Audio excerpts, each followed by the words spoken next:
Assalamualaikum warahmatullahi wabarakatuh. Tamu ki wajib menghormati, wajib dihormati. Syukur nek tamu niku tidak ngaji. Utawa ada keperluan lain yang sifatnya umpama ditunda di waktu lain juga enggak, ya bisa juga sebetulnya. Nah, disinilah kita ditantang, gitu, memutuskan sikap, dan mengambil sikap.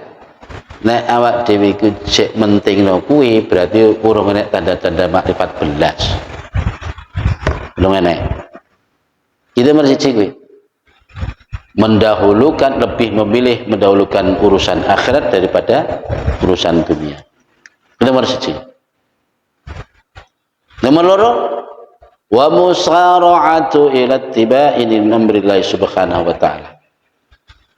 Musara'ah iki cepet-cepetan melaksanakan perintah-perintah Allah, segera menyegerakan diri untuk melaksanakan perintah. Ya perintah Allah wae wis barang. Gitu. Segera melaksanakan. Artinya kan apa yang hubungannya Gusti Allah ya di nomor wahidkan. Itu di antarane. Terus mana? Nomor 3, wal firaru minasyawahibi al mulhiyati anillahi ta'ala.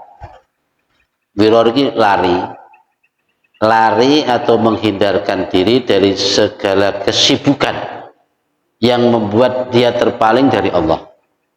Kesibukan apa wae, entah itu kerjaan, entah itu apa, sing kirane membuat dia berpaling dari Allah, iku dia hindari. Kesibukan ini bisa jadi kekerjaan, kegiatan hari-hari. Yang kegiatan ini justru membuat dia terpancing dari kedekatannya kepada Allah. Lagi aku kerja ini kok malah tambah mundur, jamaahku tambah keteteran, ngaji yo kadang kalau gak iso. Biasanya berminggu ki 3 kali tiba saiki yo. Lah iki isyarah. Isyarah itu. Ini isyarat. Orang begini ini kok ngaku makrifat, wah, kadzabun fahuwa kadzabun fi dakwah. Dia pendusta. Itu orang makrifat itu mesti begitu ada perintah Allah langsung didahulukan. Dan ini kan kadang setan ini kan ngutik-ngutik. Aku ki padha wae, kono ya perintah, kene ya perintah. Sing tak lakukan ya perintah. Dan itu perlunya kita mempunyai filter keilmuan supaya kita nggak salah-salah memilih atau ngutak-ngutik iki mau. Sehingga nek perintah wajib berhadapan bersamaan. Tentu kan di antara kedua ini ada yang lebih berat, ada yang berat, mesti ada nilai beda. Ada enek perintah berdatangan bersama datangnya waktu zuhur teko, ada kemudian satu sisi ada tamu juga teko, ada 2 kewajiban yang datang bersamaan. Sholat zuhur kan juga wajib, menghormati tamu juga wajib. Dan ini kalau kita nggak bisa mensikapi, tentu kita akan salah-salah meletakkan hukum. Ya, sebagaimana contoh ketika kita sholat jamaah, ya, bahkan sholat fardu ain sekaligus, umpama sholat Jumat, dan sholat Jumat waktunya terbatas di situ-situ aja. Ada sudah di tengah sholat tiba-tiba ada anak bayi minta tolong karena dia tenggelam. Tolong. Kalau orang yang dengar ini atau yang memungkinkan bisa melakukan menolong, kok dia meneruskan sholatnya, dia justru malah dosa. Ya, dosa malah. Kok iso ngono? Ya soalnya sholat itu bisa diganti waktu yang lain. Sedangkan anak yang setenggelam ini ya, kalau tidak cepat segera diselamatkan kan ya nggak selamat mati toh. Itu cara kita meletakkan hukum. Nah, makanya bagi seorang yang mengaku makrifat, ngaku pokoknya. Padahal makrifat kan aslinya juga nek ngakuan kan. Cuma ya perlu bagi kita seorang yang lagi taraf belajar kan perlu bekal untuk memilih orang yang pas untuk kita ngaji. Jadi seperti kita di sini ini dari dulu sudah saya sampaikan, meskipun saya yang baca kitab, sampean-sampean yang mendengarkan, bukan berarti ini ada yang linuwih, karena kita taraf belajar semua, sama-sama belajar. Jadi carilah yang panutan yang kiranya mempunyai itu nilai apa kriteria-kriteria yang ada itu. Musara'atu ila tibai amrillahi subhanahu wa ta'ala, segera mengikuti perintah-perintah Allah. Tanda nomor 3 firaru minasyubi mulhidin innal adillahi ta'ala, artinya menghindarkan diri dari kesibukan-kesibukan yang justru membuat dia jauh dari Allah. Sapa wae wis. Entah itu kesibukan dohiriyah, pekerjaan, apa wae.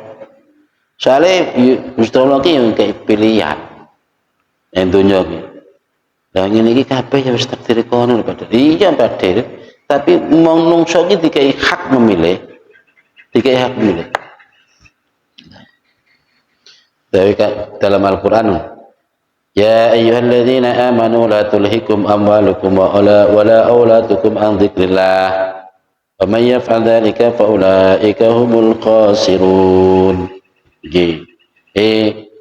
Orang-orang yang beriman, janganlah melalaikanmu harta-harta kamu, anak-anak kamu. Jadi harta itu berpotensi besar melalaikan orang dari Allah. Anak juga begitu, berpotensi sangat besar memalingkan seseorang dari Allah. Itu peringatan Al-Quran sudah. Sampai krono saking sayangnya yang bocah, sehingga bocah poso gak oleh. Ngesakne lah, yang pelolat awan-awan, gak mentolo. Istilahnya wong tua kan gak mentolo. Itu memang bentuk kasih sayang memang tahu tuh. Tapi kita ngesak-ngesakne saiki, ya lebih ngesak namanya sebenarnya bocah iki gak ngerti agama.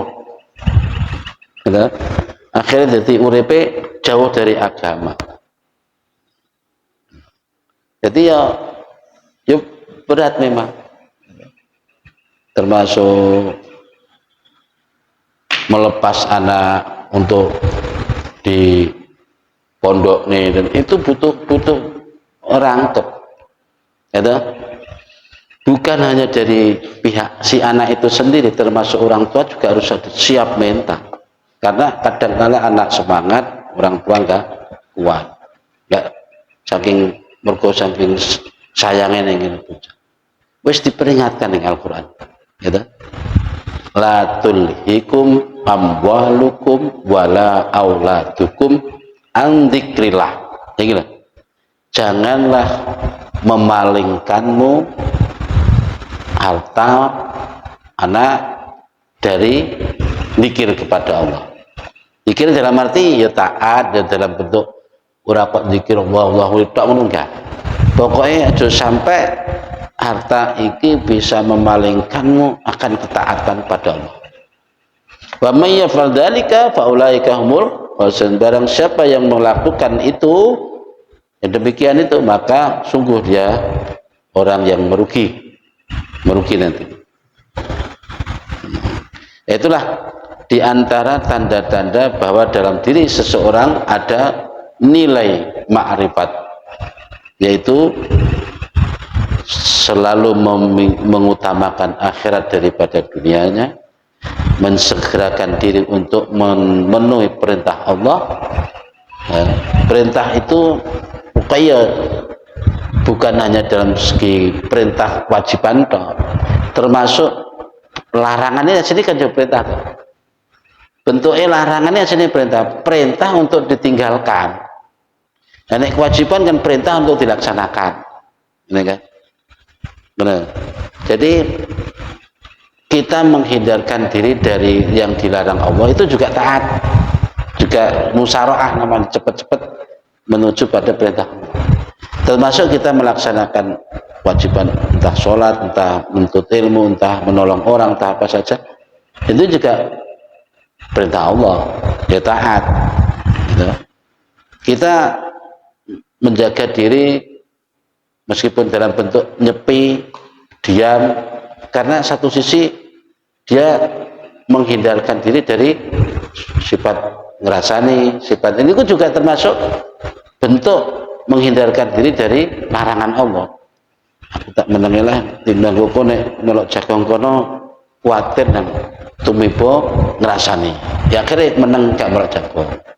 Ya apa-apa, ikut berarti utawa ngene kae padha rame-rame ngaji sholat wiridan bareng-bareng, malah dia turun gitu, khawatir engko nek dia teko yo ibadah iku riya, sombong, taat kepada amal, mengandalkan amale.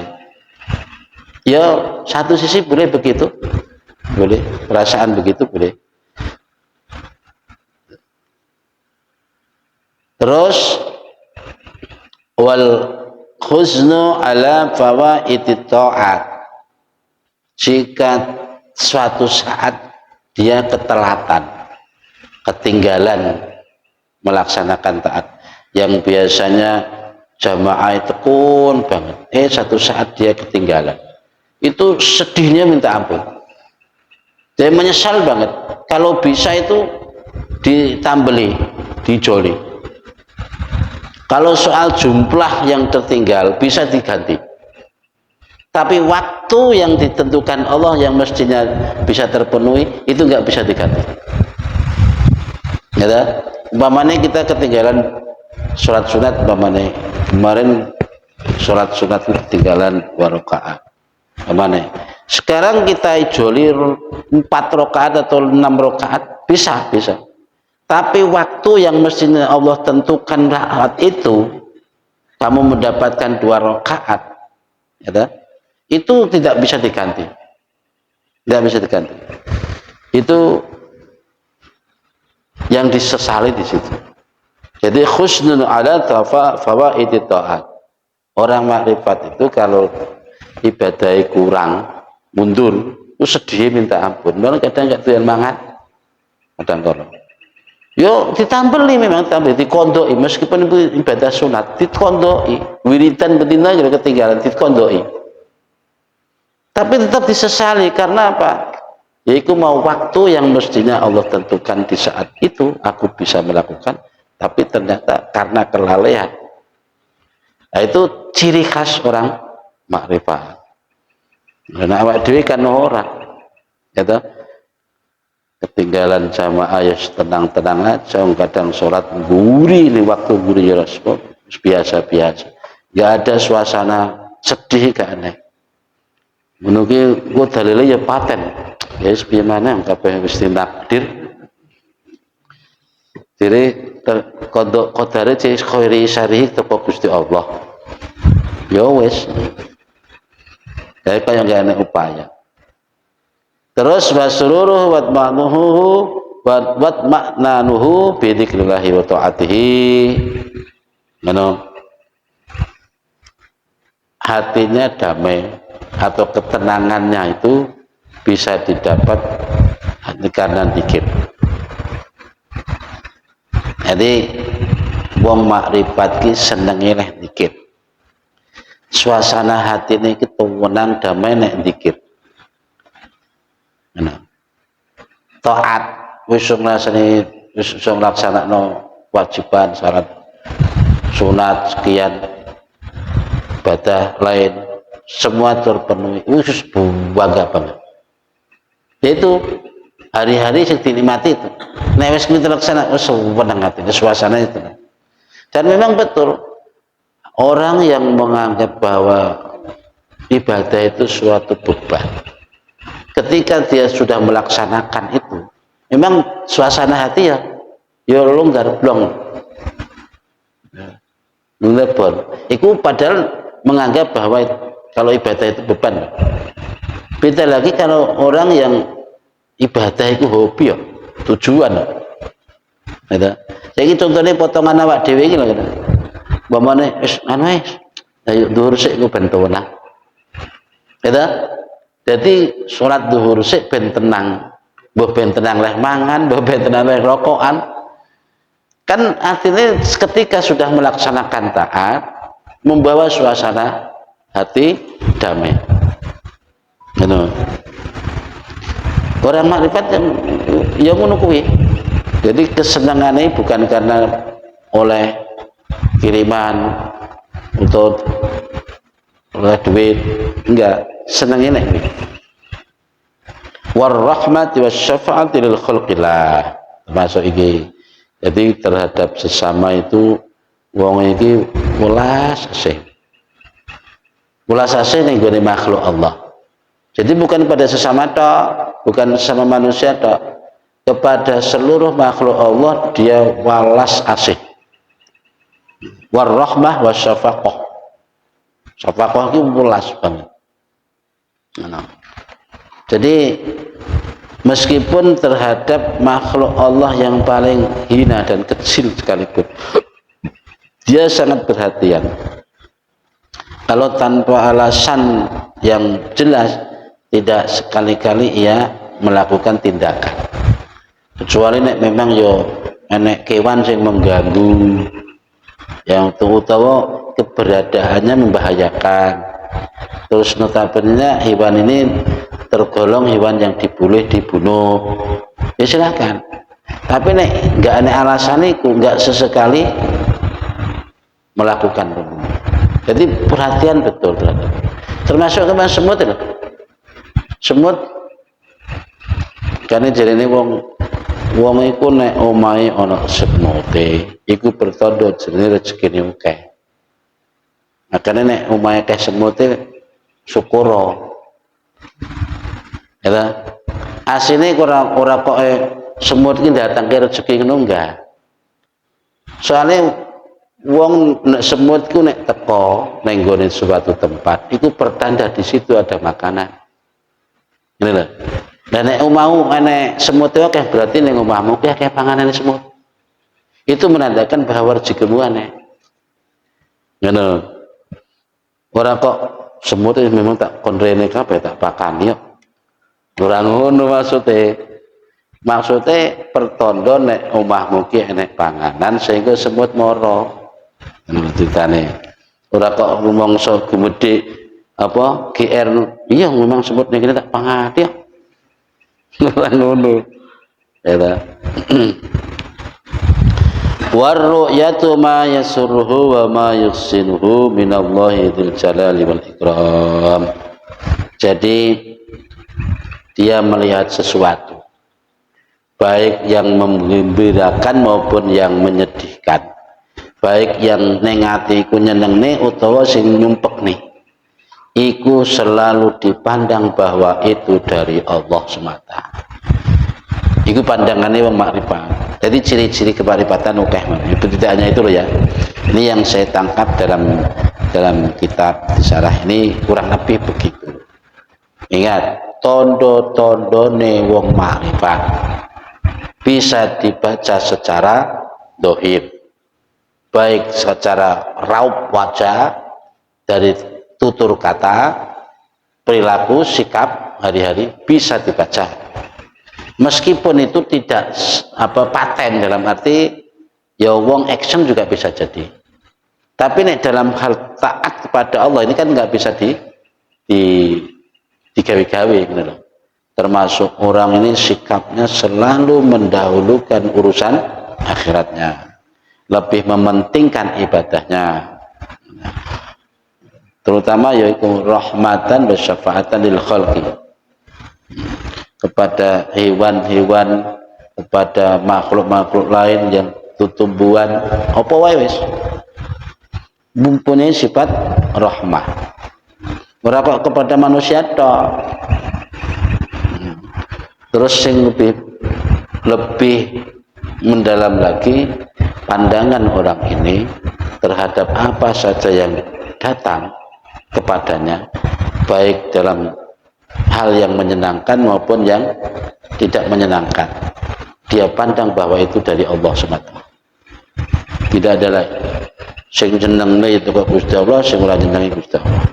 Pamane suatu saat enek wong apik mau tukang ngekei nguteri sembarang, alhamdulillah. Tetap lain kali nenek wong iki kok menghujat, nenek kok nelok nih, nenek kok ya kabeh to Gusti Allah berarti. Wa asalul juhli billah alladhi yustadallu biha aqsu ma dzukira. Adapun tanda-tanda orang jahil, artinya orang yang enggak ngerti belas tentang Allah, artinya enggak ngerti makrifat belas. Berarti ya sebaliknya iki mau tondo-tondo ngarep mau. Artinya nek wong iki gak duwe tanda-tanda itu sama sekali, berarti orang makrifat belas. Nah, makanya asline nek makrifat iki ora nek to ngaku makrifat ora nek. Karena la ya'rifullaha illallah. Tidak ada yang mengenal Allah kecuali Allah itu sendiri. Ya. Makanya kok enek umpama kok enek wong aku makrifat, berarti orang itu paling tidak makrifat. Benar. Lagi sebagai tanda-tanda lagi. Manusia dalam hal kemakrifatan itu ada 3. Dan sini. Siji, man arafa Allaha wa urifa annahu arafa. Benar. Siji, dalam hal konteks kemakrifatan ya, aku nek pingin menilai seseorang, wong sing makrifat kepada Allah dan dia tahu bahwa dia memang orang makrifat, sadar dia tahu bahwa dia ini punya kapasitas itu, meskipun tidak diucapkan atau tidak dikelihatan, tapi secara zahir orang bisa mengenal. Dan orang ini tahu dan sadar. Nah, orang kayak begini loh. Fajalisuhu wa ta'allimuhu minhu wa la tafarraqu. Orang yang kayak beginilah, duduklah bersamanya, belajarlah kepadanya, jangan pisah-pisah dulu. Wa la tafarraqu. Jadi ya, man arafa Allah, yaitu orang yang bermakrifat kepada Allah dan dia dikenal bahwa dia orang makrifat. Dikenal itu dari bentuk zahir iki mau. Wong itu benar-benar kelihatan makrifat tenan. Soalnya secara zahiriyah wajahnya aurane kelihatan. Tutur bahasanya jelas kelihatan. Terus tensi ibadah kepada Allah sesuai nilai-nilai tadi. Jadi dia makrifat, dia dikenal sebagai orang makrifat, dan dia sendiri yang menyadari bahwa dia posisinya di situ. Nah, orang kayak begini ini anjuran dari Syekh agar fajalisuhu, maka duduklah kamu bersamanya di majelisnya. Wa ta'allamu minhu, ta'allimu ya, wa ta'allimu minhu, dan belajarlah darinya. Wa la tafarraqu, dan jangan pisah-pisah. Ini nomor 1. Ciri nomor 2 orang yang dalam kemakrifatan. Man urifa annahu la ya'rifu wa arafa annahu la ya'rif. Sementara ada orang yang dikenal memang tidak makrifat. Meskipun setiap hari bahas makrifat. Gitu. Ngaji ini cara hikam kok. Gitu.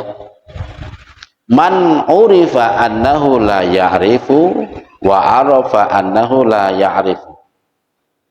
Orang yang diketahui bahwa dia tidak makrifat dan dia juga sadar bahwa dia orang enggak makrifat. Dia enggak makrifat. Orang lain juga mengenal dia enggak makrifat, tapi dia juga tahu bahwa dia enggak makrifat. Nah, ngono kuwi fastarsyidu wad'uhu ilal ma'rifah. Orang yang kayak begini ini mari dibimbing, diajak ngaji agar kita jadi sama-sama mengenal makrifat. Nah, seruannya ini fastarsyidu. Maksudnya diajak kasih petunjuk. Wad'uhu, diajaklah ilal ma'rifat, mari ngaji makrifat. Jadi ayo podo bareng-bareng ngaji. Ngono. Terus yang nomor 3 iki, man urifa annahu la ya'rifu wa lam ya'rif annahu la ya'rif fatta'a annahu ya'rifu fajtanibuhu. Iki nomor 3, orang yang diketahui, dikenal sebagai orang yang enggak makrifat belas. Tapi dia enggak sadar bahwa dia itu enggak makrifat sebetulnya. Benar. Cuma dia mengaku sebagai orang yang makrifat. Fada'a annahu ya'rif. Dia ngaku-ngaku nek aku makrifat. Ngajiku wis dhuwur. Bahasane iku urusan rasa. Tapi yo bahasan tok, urung sampai masuk di syara'ir iki mau. Nah, orang sing kaya ngene iki piye? Fajtanibu, jauhilah. Orang yang begini jauhi.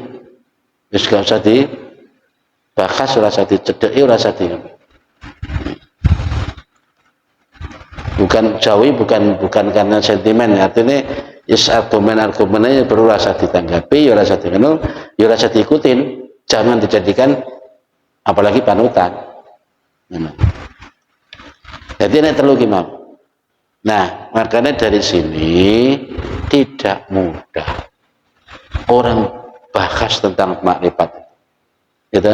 Biar toh kita bahas setinggi langit, tapi karena tanda-tanda nilai kriteria-kriteria tidak ada dalam diri kita, tiba-tiba dikuyuwong. Oh, ini paling bakasan tok wae. Ya kita kalau ngaku wis padha-padha cek belajar kan. Ngene wis lah. Kaya ngene iki lho, bengi ngene iki. Kita kan lihat belajar. Makanya ya nyuwun sewu. Suatu saat kadang kita ajak gitu. Suatu saat tak cut sampai situ dulu, enggak usah diteruskan dulu. Karena ya kita ini masih perlu diulang lagi supaya benar-benar paham, seiring berjalan. Ora kok bahasanya terlalu cepat tinggi, ternyata kemampuan kita masih jauh di bawah. Nanti terlalu jauh kita ketinggalan dengan pembahasan kita. Kadang-kadang ya tak ajak sesekali kita ngaji itu, sesekali ya kita cut dulu ngaji liyane, bahas liyane. Jadi itulah kurang lebih dari apa yang pada bab yang ke-29 dan ke-28 ya, yaitu ngendikane Mbah Yai mau ngene, mastudi'a fi ghaibis sarair dhahara fi syahadati dhawahir. Judulnya kan ngono ta, apa wae sing karo Gusti Allah dideleh ning atine wong. Maksudnya apa wae dalam arti dalam pengertian minal ma'arif, hal yang berkenaan tentang kemakrifatan. Apa wae sing dideleh Gusti Allah no atine seseorang dari kemakrifatan, iku mesti ketok secara dohiriyah. Ngene lho. Intine ngono. Dalam kata lain, yo ad-dhahiru tatulu atau al-batinu tatulu ala dhahir, atau sebaliknya ad-dhahiru tatulu al-batin. Gerak dhahir itu nuduhno kata batinnya, atau batin menunjukkan kata dhahirnya. Ad-dhahiru tatulu alal batin. Nah, isi batin berdampak kepada dohir. Intinya ngono. Wallahu a'lam bishawab. Syatani baina ma yastadillu bihi. Ini hikmah yang berikutnya. Wallahu a'lam. Al-Fatihah. A'udzu billahi minasyaitonir rajim. Bismillahirrahmanirrahim. Alhamdulillah. Iyyaka na'budu wa iyyaka nasta'in. Shiratal ladzina an'amta 'alaihim ghairil maghdubi 'alaihim waladdallin. Bismillahirrahmanirrahim. Subhanallah alhamdulillah. Subhanallah bihamdihi wa khalqihi wa rada nafsihi wa zinata. Subhanallah bihamdihi wa khalqihi wa rada nafsihi.